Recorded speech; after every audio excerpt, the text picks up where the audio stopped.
തൃശൂർ പൂരനഗരിക്ക് പ്രൗഢിയായി പാറമേക്കാവ് ദേവസ്വത്തിന്റെ അത്യാധുനിക സജ്ജീകരണങ്ങളോടെയുള്ള convention centre. കേന്ദ്രമന്ത്രി Suresh Gopi convention centre ഉദ്ഘാടനം ചെയ്തു. 50 കോടിയോളം രൂപ ചെലവിലാണ് അത്യാധുനിക സൗകര്യങ്ങളോടെയുള്ള പുതിയ കൺവെൻഷൻ സെന്റർ നിർമ്മിച്ചത്.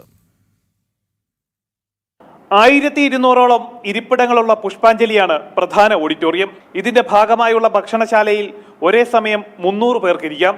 85 അടിയോളം നീളമുള്ള വേദിയും കൺവെൻഷൻ സെന്ററിന്റെ പ്രത്യേകതയാണ്. 600 ഇരിപ്പിടങ്ങളാണ് രോഹിണിയിലുള്ളത്. ഭക്ഷണശാലയിൽ 250 സീറ്റുകളുണ്ട്. 2 എക്സ്കലേറ്ററുകൾ, 2 ലിഫ്റ്റുകൾ, 2 പാചകശാലകൾ, പാചകത്തിന് പൈപ്പ് വഴിയുള്ള വാതക ഇന്ധനം, 100 കിലോവാട്ട് സൗരോർജ്ജ പാനൽ എന്നിവയും ഒരുക്കിയിട്ടുണ്ട്.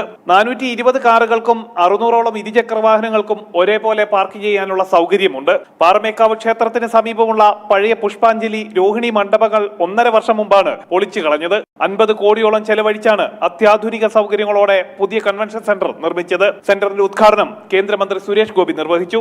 തൃശൂരിന് മുമ്പെങ്ങുമില്ലാത്ത ആർജവത്തോടെ ഒരു വികസന മുന്നേറ്റം നമ്മളെല്ലാവരും സ്വപ്നം കാണുന്നുണ്ടെങ്കിൽ അതിന് നാന്ദി കുറിച്ചിരിക്കുന്നത് പാറമേക്കാവ് ദേവസ്വമാണെന്ന് വ്യക്തമാക്കിക്കൊണ്ടാണ് ഈ ചടങ്ങ് ഇന്നിവിടെ നടക്കുന്നത്.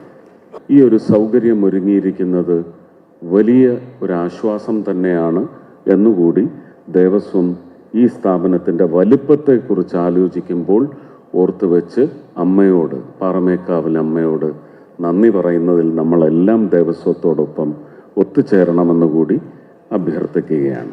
മേയർ ഡോക്ടർ നിജി ജസ്റ്റിൻ അധ്യക്ഷത വഹിച്ചു. ക്ഷേത്രം തന്ത്രി പുലിയന്നൂർ കൃഷ്ണൻ നമ്പൂതിരിപ്പാട് അനുഗ്രഹ പ്രഭാഷണം നടത്തി. ഉദ്ഘാടനത്തിന് ശേഷം രാവിലെ 11 മുതൽ ഉച്ചയ്ക്ക് 2 വരെ സ്നേഹവിരുന്നുമുണ്ടായിരുന്നു. ജനം, തൃശൂർ.